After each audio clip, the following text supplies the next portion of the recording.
Hello mga ka-adventure, for today's video ay papakita natin yung kakaibang isda na nahuli ng aking kuya. Ito nga pala ay tinatawag dito sa amin na gatasan. Ewan ko lang sa inyo guys kung alam niyo yung isda na ito. Tingnan niyo yung bibig niya humahaba. At saka yung silik niya, tapos yung balat niya malambot. Yung silik, ito yung kapay niya. Tapos humahaba yan. Malaki ang kanyang bibig. Ayan guys, oh. Humahaba yung bibig niya. Siguro nakakakain to ng ng isang buong maliit na isda.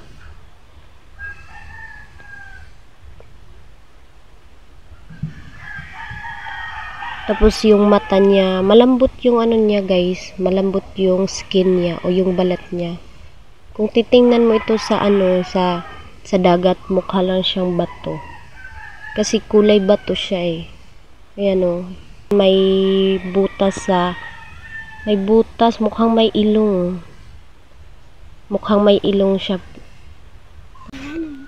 Kinakain nga pala namin ang isdang ito guys. Yung ginagawa namin ito ay iniihaw muna namin. Saka nilalagyan namin ng gata at saka gulay na dahon. Masarap kaya ito guys. Ayan yung mata niya guys oh.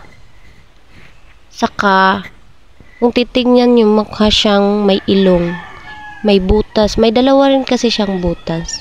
Ayan yung mata niya guys oh. Kakaiba yung isda na ito guys. Pero masarap to at pag kinakain.